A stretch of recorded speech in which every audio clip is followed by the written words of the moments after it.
Dios le bendiga. Aquí está el telonero. Abre el telón, está el telonero. Y antes de que baje el telonero otra vez. Tú ves. El que abre y cierra. Pero está bien, asumimos nuestro llamado con gozo, ¿verdad? Hemos sido grandemente ministrados. Y de nuevo, hermano, yo sé que parte de mi rol aquí como telonero es tener que tolerar que ya ustedes ahorita estaban con el habichuela aquí, ¿verdad? Y el sueño después de la comida, del almuerzo. Ahora yo sé que están cansados toda la tarde aquí. Así que de nuevo, hermanos, no me voy a molestar si usted se duerme, de verdad. Hay predicadores que eso les molesta, a mí no me molesta eso. A mí me molesta el que me está mirando, es el que me pone nervioso a mí, el que está despierto. Además de que generalmente el que se duerme, yo encuentro que está de mi lado porque él asiente a todo lo que yo digo. Yo lo veo que se la pasa haciendo así, diciendo que sí, tú ves. Está bueno esto, está llegando. O sea que ningún problema, hermano, con eso. Pero bueno, ustedes saben que mi trabajo aquí es hablarle de la parte de la consejería. El hermano Tranchini nos ha ministrado bastante, ¿verdad?, en nuestros corazones. Mi trabajo es ayudarles a ustedes a poder ayudar a otros en este proceso del cambio a través de la consejería. Esa es la parte. Y hoy vamos a hablar del papel de la iglesia en el cambio desde la perspectiva de la consejería. O sea, cómo nosotros podemos usar la iglesia local como una herramienta valiosa en la consejería, especialmente en personas que buscan cambiar. Hay un proverbio africano que dice así: se necesita una aldea para criar un niño. Y ese es un proverbio que resalta la importancia de la comunidad para proveer una estructura de apoyo a los padres que promueva, ¿verdad?, el bienestar y desarrollo del niño. Nosotros podemos robarnos ese proverbio y modificarlo un poco y decir lo mismo. Nosotros podemos decir que se necesita una iglesia para ayudar a la gente a cambiar. Y como siempre, como yo sé que si eso se lo digo yo, quizás no tiene mucho peso, pero si lo dice un americano, ya eso es otra cosa. Yo siempre le traigo citas de los americanos y aquí le tengo una de Paul Tripp. Dice Paul Tripp: según la Biblia, el cambio personal es un proyecto comunitario.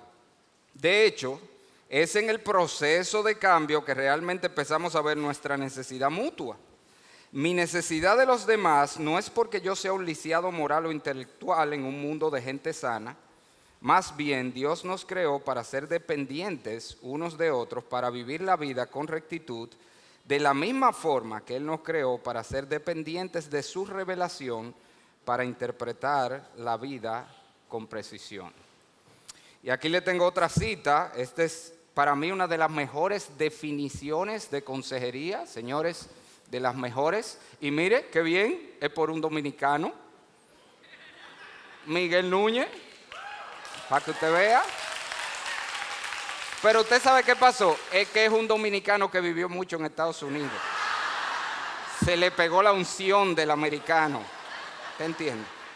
Entonces él define la consejería de esta manera: es el proceso a través del cual un creyente maduro contribuye al crecimiento emocional y espiritual de un hijo de Dios por medio del poder del Espíritu Santo, bajo la autoridad de la palabra, en el contexto de una comunidad cristiana, para que a través de las circunstancias permitidas por Dios el aconsejado pueda crecer hacia la imagen de Cristo y glorificar a Dios. Y el énfasis que quiero hacer allí, que la consejería es algo que sucede, debe suceder en el contexto de una comunidad cristiana. Hermanos, quiero enfatizar eso. La mejor consejería es la que se da en la iglesia local.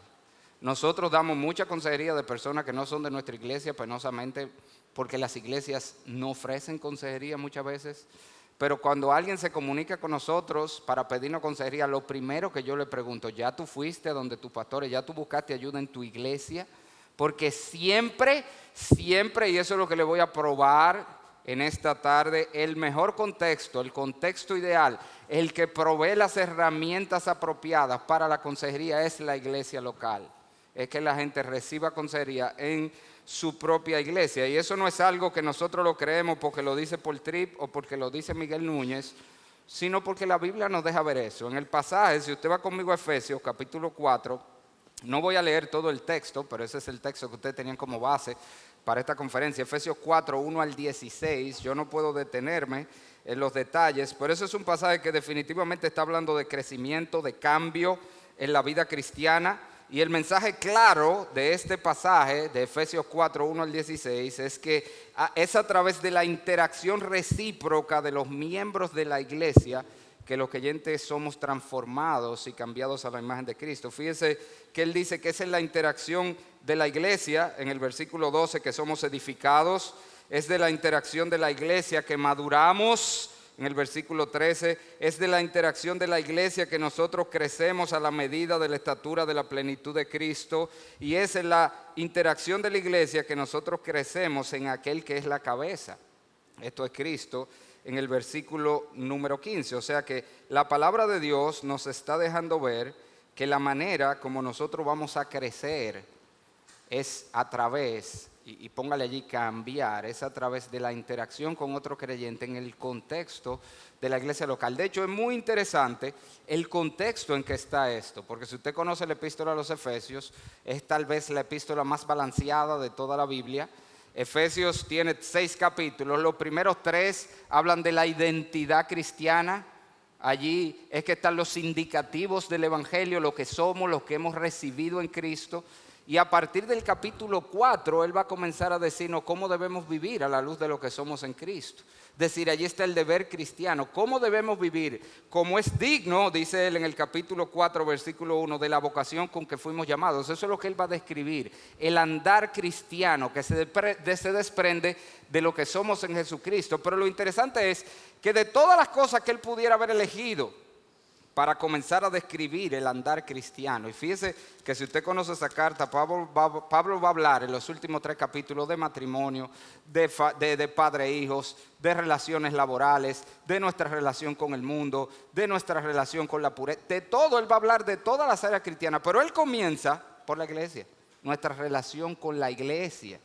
Precisamente por eso, porque para nosotros poder ser los hombres, la mujer, el esposo, la esposa, el padre, el hijo, el empleado, el empleador, el hombre en la sociedad, el hombre frente al mundo, para yo poder batallar con la inmoralidad, todo lo que él va a hablar después, yo necesito la iglesia, yo necesito la interacción con otros creyentes y lo que Dios me provee a través de ellos. Y eso es precisamente lo que yo le quiero mostrar en esta tarde.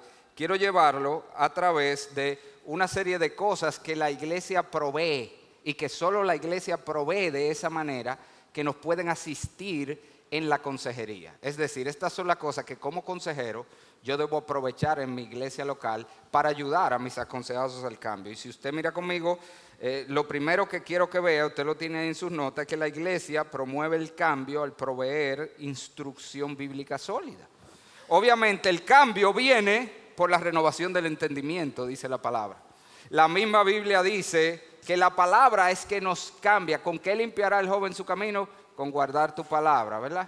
En mi corazón he guardado tus dichos para no pecar contra ti. Muchísimos versículos pudiéramos citar, como la Biblia es el instrumento que el Señor usa para renovar nuestro entendimiento, que convierte el alma, dice la palabra, a la Biblia. Necesitamos la instrucción bíblica y por eso uno de los elementos claves en consejería, y de nuevo, este tipo de cosas son para los que tienen conocimiento de la consejería, del movimiento de consejería, están un poco instruidos. Uno de los 6 elementos claves es la instrucción bíblica. Cada sesión de consejería debe tener una instrucción bíblica. El problema es que si toda la Biblia que le estamos dando al aconsejado es la que le damos en el salón de consejería, eso no es suficiente. Ese hombre sale todos los días y será bombardeado con una serie de mentiras que el mundo le va a vender por todos lados. Y nosotros necesitamos asegurarnos que nuestros aconsejados se estén exponiendo a la verdad de Dios de todas las maneras posibles. Por eso no solamente nosotros le damos instrucción en el salón de consejería, sino que también nosotros le mandamos tareas, le mandamos asignaciones para el hogar en las que él se va a enfrentar a la Biblia. Pero a veces sucede, hermanos, y todo el que ha aconsejado 10 minutos también sabe eso, que los aconsejados vienen a hacer la tarea. Si la reunión es el martes, el lunes en la noche. Y mientras tanto, ellos se han pasado la semana, si todo lo que tienen es lo que tú le diste en el salón de consejería, Y la Biblia, que se supone que ellos debían exponerse durante la semana, pero que lo hicieron la noche antes, tampoco se están exponiendo a la palabra. Y a veces sí lo hacen, pero no tienen tal vez la madurez para poder discernir. Mira, hermano, ya yo con eso, cuando yo les mando asignaciones a la gente, ya yo he aprendido que yo tengo que decirle lo que yo quiero que ellos encuentren, donde van a leer y qué van a buscar. Porque penosamente a veces la gente no ve lo que tú querías que viera en el pasaje, se le pierde el punto. Para que usted tenga una idea, yo una vez estuve aconsejando a una persona que vino a nosotros porque él tenía delirios de persecución. Siempre había alguien persiguiéndolo. Mire, ese carro ha pasado 3 veces por ahí, usted no lo ha visto. Mire, ese es el mismo carro, todas las cosas. Y yo, eso era el principio, le asigno de tarea, bueno, para esta semana yo quiero que tú leas el Salmo 3. Todos los días tú medites en él y me digas, todos los días tú escribas algo que Dios te enseñó allí. Yo no le dije lo que yo quería que él buscara. Cuando usted lee el Salmo 3, búsquelo en su Biblia conmigo. El Salmo 3 tiene 8 versículos. 2 de esos 8 versículos comienzan hablando de la situación en que estaba el salmista, que fue la razón por la que yo se lo mandé a leer. Oh Jehová, cuánto se han multiplicado mis adversarios, muchos son los que se levantan contra mí, muchos son los que dicen de mí, no hay para él salvación en Dios. Y luego los otros 6 versículos viene hablando de la liberación de Dios. Dios es mi escudo, Dios es mi defensa, yo clamo, Él responde, yo puedo dormir tranquilo. Yo quería llevarlo, mira, en un contexto, todavía tú entiendas que sea verdad que me están persiguiendo. Mira la esperanza cristiana. Cuando él llegó la semana siguiente, le dice, ¿meditaste en el pasaje? Sí. ¿Y qué aprendiste en el pasaje? Que es verdad que me están persiguiendo. Míralo ahí, muchos son los que me persiguen. O sea que a veces, penosamente, aunque uno dirige a los aconsejados a la verdad de Dios y los manda, ellos no tienen a veces la madurez. Eso me pasó también con un hombre que estaba batallando con perdonar a su mujer en un caso de adulterio. Y yo lo puse a meditar en Oseas, capítulos 1 al 3, en la semana. Y le dije, mira, tú todos los días vas a leer un capítulo 1, 2, 3 y después 1, 2, 3. Y nos vemos el siguiente día. Y cada día tú me vas a sacar algo que Dios te dijo a tu corazón. Mira, hermano, ese hermano me hizo un estudio bíblico de todo eso. Y me habló de todo, de muchísimas enseñanzas del pasaje. Pero él no mencionó el adulterio, ni el perdón a la adúltera, nada. Él no lo vio en el pasaje de una manera increíble. ¿Y qué es lo que te quiero llevar con eso? Nuestros aconsejados muchas veces necesitan que se les desmenuce la verdad. ¿Y qué mejor contexto que la iglesia? Ellos, lo que te estoy diciendo es que asignaciones que yo le pongo es, por ejemplo, ve al culto este domingo, siéntate bajo la predicación y si tiene más de un culto, ve a todos los cultos, exponte a la palabra de Dios, toma nota de lo que Dios te habló y escríbeme 3 maneras como lo que Dios te dijo allí se aplica a tu situación. Tú ves, la idea es que lo vamos a poner a interactuar, porque al final es esa verdad que lo va a cambiar. La iglesia nos provee ese contexto donde podemos saturarlo de esa verdad de Dios que cambia el corazón. Y no solamente los cultos formales.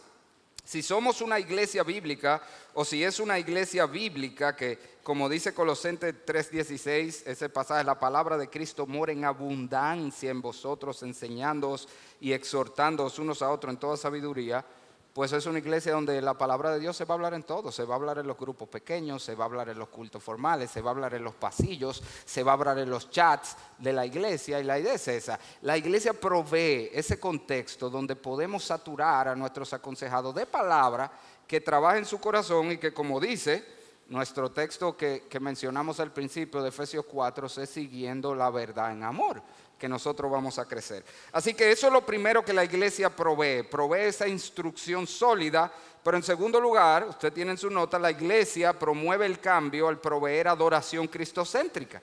Ya nosotros hemos visto, lo vimos, ¿verdad? Que Pablo dice en Corintios que somos transformados de gloria en gloria en la medida que contemplamos la gloria de Dios en la faz de Jesucristo.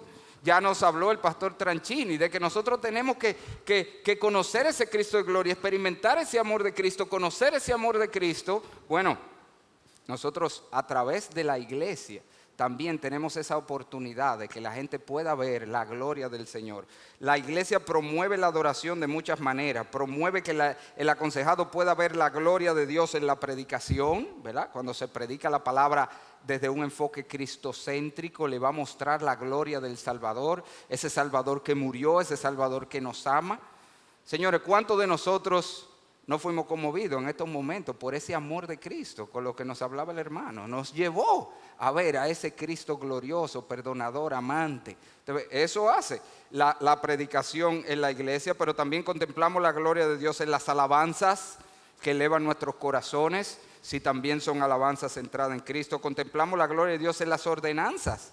El bautismo nos recuerda que Cristo murió y resucitó y que nosotros morimos y resucitamos con Él. Nos recuerda esa identidad. Morimos al viejo hombre, resucitamos uno nuevo.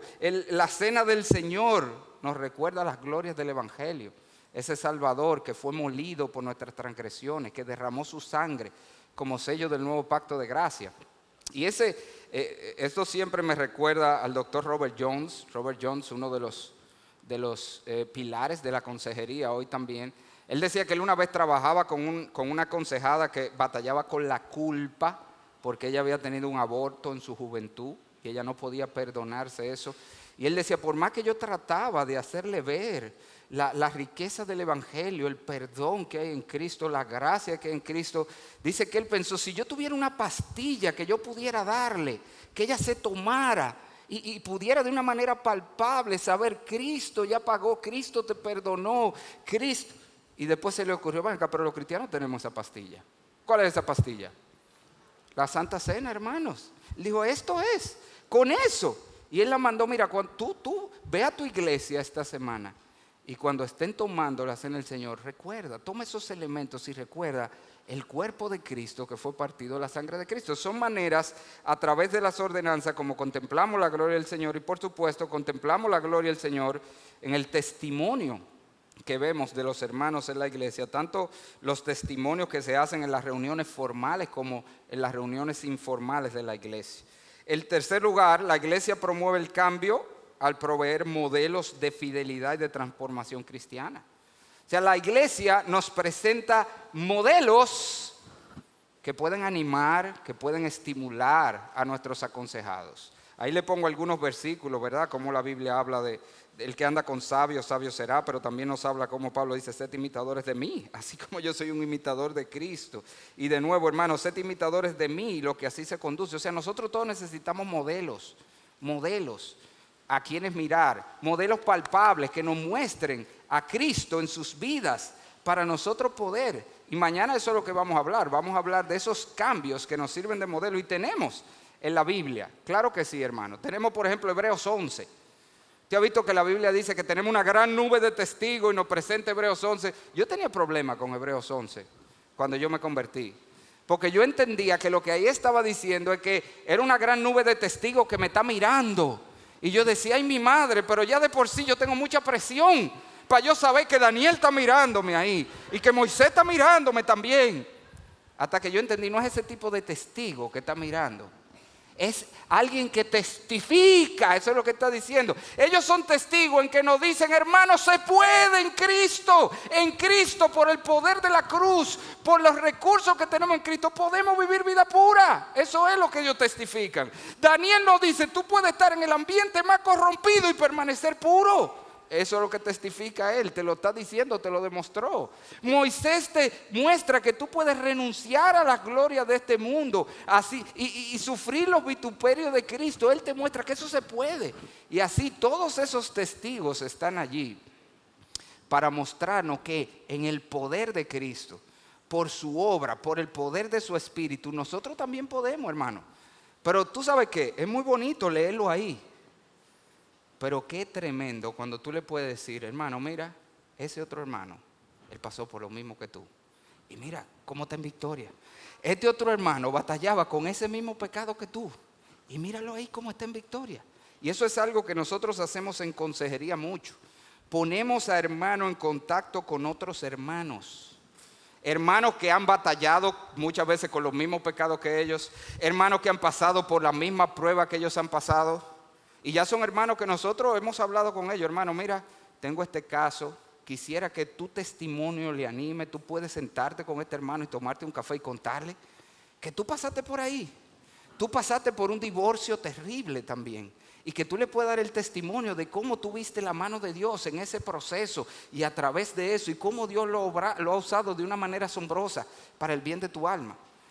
Ponerlo en contacto con personas que batallaron con pecados terribles y decirle, mira, hermano, habla con él y anímalo para que él vea que en Cristo podemos. O sea, que tenemos ese recurso en la iglesia local de esos hermanos que le sirven de modelo a los demás. En cuarto lugar, bueno, déjeme leer esta cita de Robert Jones. Dice, a medida que dirigimos con sensibilidad a nuestros aconsejados, a nuestros compañeros miembros de la iglesia que caminan por fe a través de enfermedades, discapacidades, desempleo, pérdida en el embarazo o maltrato matrimonial, su propia confianza en Dios y en su palabra puede hacerse más fuerte.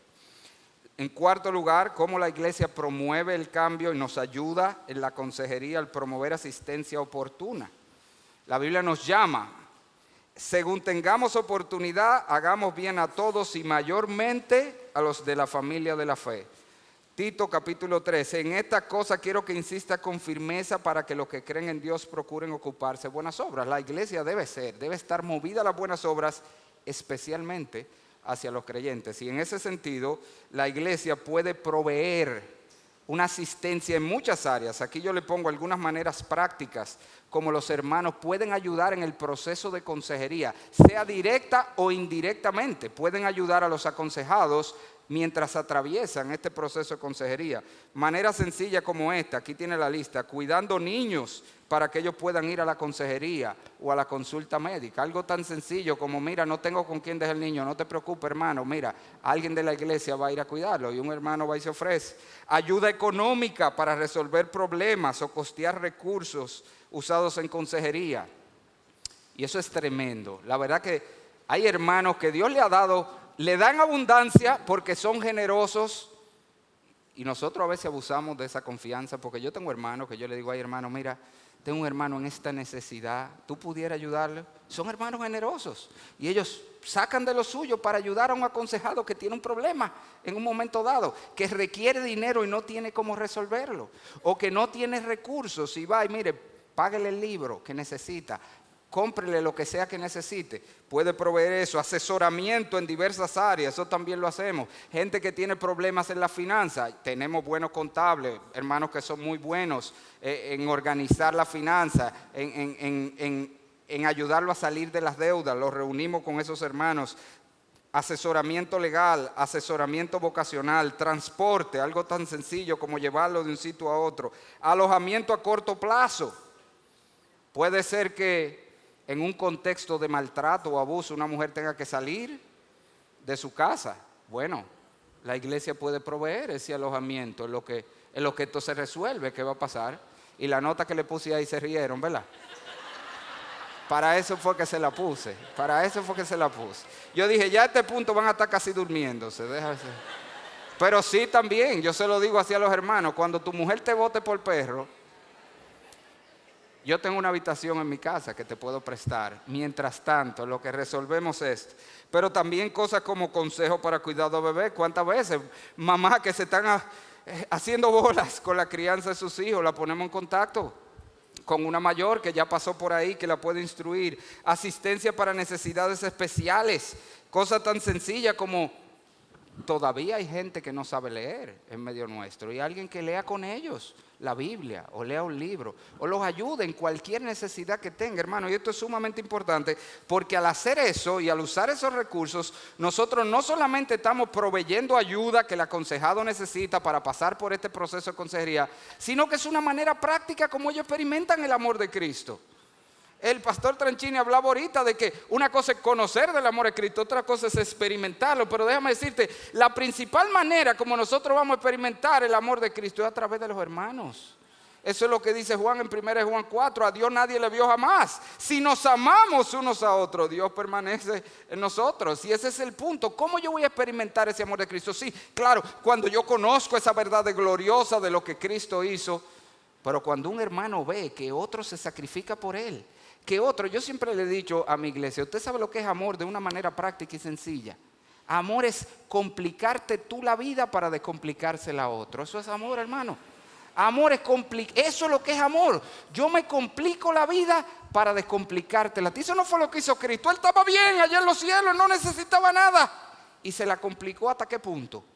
Para descomplicárnoslo a nosotros que íbamos camino al infierno. Eso es amor.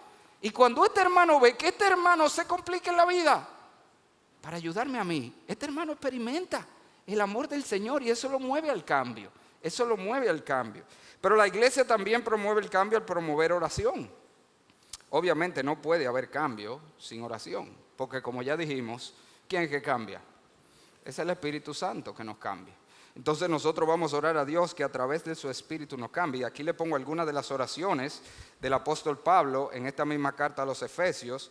En el capítulo 1, versículo 15 al 20, él está orando para que ellos entiendan lo que son, lo que poseen en Cristo, para que Dios le dé espíritu de sabiduría y de revelación, el conocimiento de Él, alumbrando los ojos de su entendimiento, para que sepan la esperanza a que Él los ha llamado y la riqueza de la gloria de su herencia en los santos.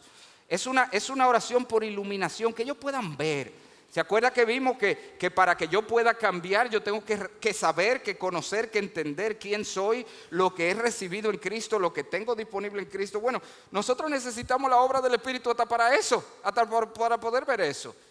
Y Pablo nos enseña aquí, debemos orar por eso. La iglesia puede orar por los aconsejados, que Dios lo ayude a entender quiénes son, para que puedan vivir como son. Pero en Efesios 3 la oración cambia. Pablo está orando en Efesios 3, 14 en adelante, ahora para que ellos sean empoderados para vivir como deben vivir. Primero era para que entendiera quiénes son, ahora es para que reciban el poder de Dios para poder vivir como deben vivir. Y es otra oración que nosotros tenemos que hacer con los aconsejados, que Dios los fortalezca en el hombre interior por su espíritu, para que Cristo habite por la fe en su corazón, y a fin de que arraigados y cimentados en amor sean plenamente capaces de comprender el amor de Cristo. Está para eso. Pero ¿cuál es el fin de todo eso? Para que nosotros seamos llenos de toda la plenitud de Dios, para que crezcamos a la imagen de Cristo. Y la idea es Pablo está orando por eso. Igual vemos en Colosenses capítulo 4, versículo 12, que Pablo dice que Epafras, siempre rogando encarecidamente por vosotros en sus oraciones, para que estéis firmes, perfectos y completos en todo lo que Dios quiere. La oración es imprescindible. Y la iglesia es un motor de oración.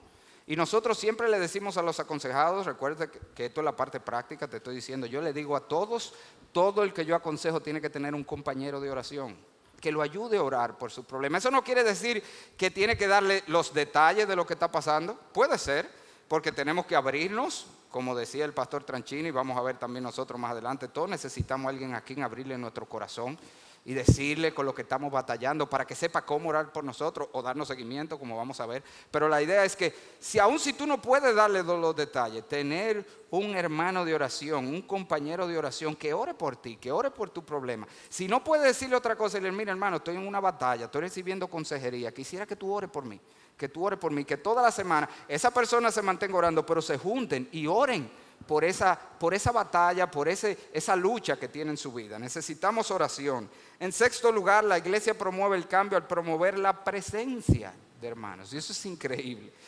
La palabra de Dios nos deja ver que la simple presencia comprensiva de los hermanos en Cristo ya es una manera de ayudar a otros. El simple hecho de estar ahí, de estar disponible. Mira algunos textos ahí.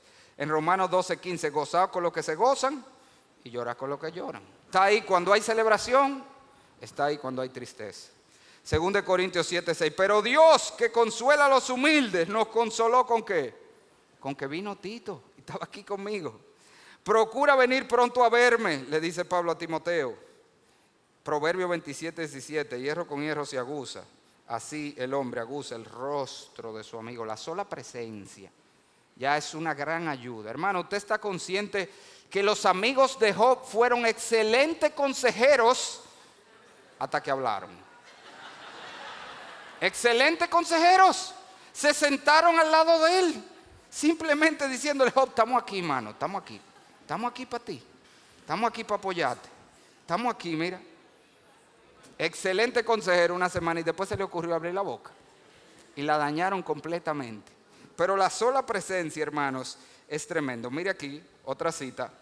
A veces las personas simplemente necesitan que otros creyentes estén allí con ellos, que se sienten con ellos, que los escuchen, los abracen y estén en el lugar durante sus problemas. Esto es cierto, especialmente aquellos que están sufriendo, experimentando depresión o están tentados a reanudar patrones adictivos. Saber que un amigo está ahí, uno que personifica personalmente, valga la redundancia, la presencia, el cuidado y la esperanza estabilizadora de Jesús, puede alentar a un aconsejado de maneras inconmensurables. Y eso es tremendo, hermanos. Sí, nosotros sabemos que el Señor está con nosotros todos los días hasta el fin del mundo. Gloria al Señor. ¿Usted lo cree? Amén. Pero qué bueno es sentir la presencia del Señor, porque hay un hermano conmigo en mi momento de necesidad. Oye, eso personifica a ese Cristo que está conmigo. Mira, está tan conmigo que me mandó a alguien a que estuviera aquí y me apoye. Y eso es sumamente importante. Alguien que esté allí en momentos críticos, en momentos de debilidad, en momentos de tentación. Personas que batallan con ansiedad, personas que batallan con depresión. Son personas que necesitan amigos de 911. Eso yo se lo digo, se llaman así, hermanos de 911. Así como les digo que están los hermanos de oración. En la consejería yo siempre mando a nuestros aconsejados tener sus hermanos de 911. ¿Cuáles son esos? Son hermanos que conocen su problema y que están ahí, que tienen el teléfono siempre listo para responderlo. Para cuando llegue, hermano, estoy siendo tentado, mira, siento que voy a caer, ese hermano esté ahí, le coge el teléfono y ore con él y le diga, no, espérate hermano, yo voy para allá, vamos a hablar ahora. ¿Te entiendes? Todos necesitamos esos hermanos de 911. Que nos ayuden, que estén allí, hermanos que nos den un seguimiento cercano en nuestros problemas. En séptimo lugar, la iglesia promueve el cambio al promover oportunidades de servicio. Increíblemente, el servicio por sí solo nos ayuda a crecer como cristianos. ¿Usted está consciente de eso? Que cuando nosotros estamos activos sirviendo a otros, nosotros crecemos. Es como el ejercicio. Yo estoy moviendo una pesa, pero ese movimiento me va fortaleciendo el músculo. Así mismo, mientras yo estoy sirviendo a otros, eso me ayuda a crecer como creyente, ser fortalecido, pero de una manera asombrosa el servicio también nos ayuda a que quitemos nuestra vista de nosotros. El servicio es sobre todo importante cuando usted está lidiando con casos de depresión y casos de ansiedad. ¿Por qué? Porque la gente se centra mucho en ellos y ese es su problema. Está muy centrado en ellos, en su problema, en sus situaciones, y nosotros tenemos que hacer lo que ellos dejen de mirarse a ellos y comiencen a ver a otros en necesidad y a suplir la necesidad de otros. Así que siempre que es posible, nosotros ponemos a nuestros aconsejados en ministerios de servicio en la iglesia, especialmente ministerios donde ellos están atendiendo las necesidades de otros, para que ellos puedan dejar de concentrarse en su problema y ver los problemas de otros y ser el instrumento, ver la mano de Dios usándolo para ayudar a otros. En octavo lugar, la iglesia promueve el cambio al promover un contexto en que podemos ejercitarnos en las virtudes de Cristo. Esto no suena tan agradable, pero es así. Dios diseñó su iglesia de tal manera que juntó pecadores, hermano. Pero usted sabe para qué. Precisamente para que nos animemos uno a otro. Los pecadores sacándonos el viejo hombre, unos a otros, sacándonos todas esas áreas que todavía necesitan ser transformadas por el Señor. Y eso es lo que nosotros vemos en estos pasajes, en Colosenses capítulo 3, 12 al 14, donde nos manda a vestirnos como escogidos de Dios, santos y amados. Fíjese qué interesante, no para ser escogidos de Dios, santos y amados, no, porque ya somos escogidos de Dios, santos y amados.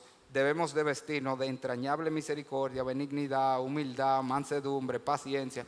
Y lo mismo vemos en Efesios, cuando Él nos manda con toda humildad y mansedumbre soportándonos. ¿Y cuál es la idea? Una vez más, la iglesia provee ese contexto donde tenemos que ejercitarnos en las virtudes cristianas. Alguien dijo una vez esta frase, mira a ver si usted está de acuerdo, pero decía, vivir con los santos en el cielo, eso será una gloria. Vivir con ellos aquí, esa es otra historia. Y es una realidad, hermano. Pero está diseñado así por Dios, precisamente para que nos ejercitemos. Aquí le tengo otra cita. Una de las grandes ventajas de formar parte de una congregación es que rápidamente caen por los suelos toda falsa noción que tuviéramos acerca de nosotros mismos. Los que nos rodean van a ser causa de irritación o enojo en un momento u otro, haciendo que perdamos el control de los nervios. Pero por muy frustrante que esto pueda hacer nos ayudará a darnos cuenta de todo lo que idolatramos en esta vida. Sin duda, Dios está sirviéndose de las distintas personas con caracteres contrastados para llevar a efecto el cambio necesario en tu vida. Está sirviéndote de personas que nos irritan y nos frustran para que nos demos cuenta de cómo somos realmente. Y seguro que te habrá puesto a ti junto a todas ellas para que os moldeéis mutuamente. Y hermano, si usted sabe, ¿verdad?, que en las iglesias hay ciertos hermanos que son difíciles, ¿verdad? Estamos conscientes de esa realidad. Y yo oí un pastor una vez y me llamó mucho la atención porque él decía, hermano, nosotros tenemos, él le llamaba a los hermanos X, dice él. Hay hermanos que son los hermanos X en la congregación, que son esos como que nos sacan de quicio, ¿verdad? Como que ya está este hermano otra vez con esa cuestión. Y él decía, nosotros tenemos que ejercitarnos, es el propósito, que nos ejercitemos en ser pacientes con ellos. Y él decía, tenemos que hacerlo porque para eso Dios lo ha puesto allí. Pero él daba otra razón, él decía, porque aunque tú no lo crees, hermano, tú eres el hermano X de otro. Oíste. Sé paciente con ese, porque aunque tú no lo creas, hay otro que dice, este hermano siempre está contigo, tú eres el que lo desespera. Entonces tenemos que ejercitarnos y la iglesia sirve para eso. En noveno lugar, la iglesia promueve el cambio al promover la supervisión y dirección pastoral. Y esta es una de las cosas más importantes que provee el contexto de la iglesia, que no provee ningún otro ministerio de consejería o consejería de otra manera. La Biblia ciertamente nos dice que el pastor ha dado ciertas responsabilidades y privilegios a los pastores en la vida de los aconsejados, y a veces es necesario la intervención pastoral cuando estamos trabajando con aconsejados. Allí nosotros, le pongo una serie de versículos, no lo voy a leer todos, pero la Biblia habla de cierta autoridad, por supuesto sujeta a la palabra, pero cierta autoridad que Dios ha dado a los líderes de la iglesia. Pablo habla en Filemón versículo 8 al 11, por lo cual aunque tengo mucha libertad en Cristo para mandarte lo que conviene, más bien te ruego por amor. Pero fíjese de la libertad que él tenía para decirle, no hermano, pero que mira el Señor es todo lo que dice. Efesios 4, 11 al 12, constituyó a unos apóstoles, profetas, evangelistas, maestros a fin de perfeccionar, enmendar a los santos. Hay una misión que es particular de los ancianos en la iglesia en este proceso de perfeccionar, de crecimiento. 2 Corintios 18, aunque me gloría algo más todavía de nuestra autoridad, la cual el Señor nos dio para edificación. Y estamos viendo en todos estos pasajes que ciertamente la gente en la cual el Señor ha investido autoridad en la iglesia, los pastores específicamente, tienen una responsabilidad particular. Eso no quiere decir que todos los casos de consejería deben ser llevados a los pastores. No, claro que no. Pero definitivamente que es valioso, es bueno, es útil y a veces necesario que podamos tener esa autoridad pastoral a la cual llevar algunos casos. Casos como cuáles, les doy solo algunos ejemplos. Cuando hay implicaciones legales, cuando un hermano viene a pedirte consejo, ayuda en una situación y hay implicaciones legales, es bueno que los pastores estén familiarizados. Cuando los casos afectan a terceros, sea en la iglesia o fuera de la iglesia. Cuando la persona la estamos aconsejando y no muestra evidencia de arrepentimiento. Si vemos, como les decía al principio, no hay cambio, no hay avance, puede ser necesario la intervención de los pastores en ese caso, casos que no progresan y casos donde sea en este momento o eventualmente necesitarán disciplina. Y eso nos lleva entonces al noveno y última herramienta que tenemos en la iglesia, que no tenemos en otro lugar, para ayudarnos en la consejería, y es que la iglesia promueve el cambio al proveer rendición de cuentas. Y le pongo allí el pasaje de Mateo 18, ¿verdad?, donde está el texto de la disciplina. La rendición de cuentas no es solo disciplina, hermanos. Todos necesitamos a alguien a quien rendir cuentas. Ya lo decía el pastor Tranchini, todos necesitamos a alguien. Decía que ellos se reunían un día a la semana, los pastores, ¿se acuerdan? Y hablaban entre ellos de sus luchas. Todos necesitamos eso. Todos necesitamos a alguien que sepa con lo que batallamos y que nos pueda preguntar y a lo cual le hablemos. Eso es rendición de cuenta también. Pero definitivamente la Biblia dice que si somos creyentes, miembros de una congregación, nosotros debemos dar cuenta aún a la congregación. Y eso es lo que nos está mostrando este pasaje. Cuando no hay avance, Mateo 18, si tu hermano peca contra ti, ve y repréndele, estando tú y él solo, si te oyere ha ganado tu hermano. Tratamos siempre de guardar, ¿verdad?, de guardar el pecado del otro, no darlo a conocer. Pero si no hay arrepentimiento, toma aún contigo 1 o 2. Y si no hay arrepentimiento, entonces dilo a la iglesia. Y allí hay una rendición de cuentas. Y yo sé, hermano, que la disciplina eclesiástica no es un tema que le agrada a nadie, le ofende a muchos hermanos, incluso allí hay hermanos que si saben que en una asamblea se va a presentar un caso de disciplina, ni siquiera van a la asamblea porque ellos no están de acuerdo con eso. Y yo lo que le digo, bueno hermano, el que se inventó esto es el dueño de la iglesia, es el Señor Jesucristo que está hablando allí, ¿ok? Y a veces eso será necesario. Y déjeme decirle, la disciplina y la consejería van ligadas de una forma u otra. De esta manera, a lo menos, todo caso de disciplina que es puesto en disciplina en la iglesia necesita consejería. A veces creemos que disciplina nada más es presentar el pecado al hermano. No, ese hermano hay que ayudarlo, hay que restaurarlo, hay que buscarlo, hay que darle seguimiento. Y parte de eso es la consejería. Pero también todo caso de consejería por pecado que no progresa, que no hay arrepentimiento, debe ser llevado a disciplina. Y déjeme decirle, este es uno de los problemas más grandes cuando uno no está dando consejería en el contexto de la iglesia local. A mí me ha pasado porque doy mucha consejería de gente que viene de fuera. Yo he tenido casos donde definitivamente situaciones de problemas matrimoniales, donde hay uno que no hace nada, que no está arrepentido, que no cambia, que no pone de su parte, y después de 6 meses en consejería seguimos en lo mismo, y yo digo, este es el momento donde ya esto debió haber avanzado a la iglesia, pero no es miembro de nuestra iglesia. Yo no tengo dónde llevarlo. Y aún he llamado a pastores, mire pastor, le estoy diciendo esto porque tengo una persona de su congregación, he estado trabajando, yo creo que usted debe intervenir, a veces no lo hace. Pero esto es sumamente importante. Y de nuevo, nuestra percepción moderna de la disciplina es como que es algo malo, hermano. La disciplina es un método de amor, es un método de restauración. De lo que se trata la disciplina no es de exponer el pecado por exponer el pecado. De hecho, vamos a tratar de exponer lo menos posible.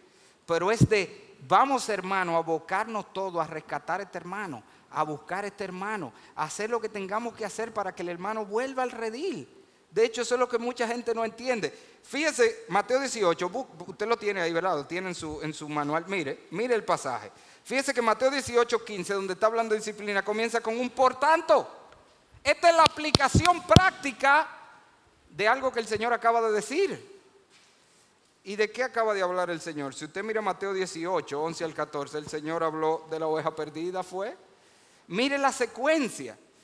Porque el Hijo del Hombre ha venido para salvar lo que se había perdido. ¿Qué os parece? Si un hombre tiene 100 ovejas y se descarría una de ellas, ¿no deja las 99 y va por los montes a buscar la que se había descarriado? Y si acontece que la encuentra, de cierto os digo que se regocija más por aquella que por las 99 que no se descarriaron. Agarre esto es lo que precede el texto de la disciplina. Así no es la voluntad de vuestro Padre que está en los cielos que se pierda uno de estos pequeños. Por tanto, apliquen disciplina, eso es lo que estoy diciendo. Por tanto, si tu hermano peca, trate de rescatarlo. Y si no se puede, involucrar a otro. Y si no se puede, dígalo a la iglesia. ¿De qué se trata esto? De rescatar a la oveja. Hermano, hay gente que está perdido sentado en la iglesia. ¿O usted cree que el descarriado nada más que está en la calle, en el mundo, haciendo y deshaciendo? El Señor está hablando de una oveja descarriada. ¿Y cómo la vamos a rescatar? Aplicando esto, dice el Señor. O sea, la disciplina eclesiástica no es un método punitivo, es un método de restauración. Es demostrarle amor al hermano, que lo vamos a buscar y lo vamos a abrazar y lo vamos a traer y lo vamos a confrontar y vamos a hacer lo que tengamos que hacer para que él entre al camino otra vez. Ese es un recurso valioso que solo lo tenemos en la iglesia. En conclusión, hermanos, los aconsejados necesitan la ayuda de todos los ministerios, y le leo esta cita, de la iglesia. Necesitan el ministerio del púlpito, esto es una cita de Bill Good, también uno de los precursores del movimiento de consejería moderno junto con Jay Adams. Necesitan el ministerio del púlpito para enseñar y motivar el crecimiento y el cambio.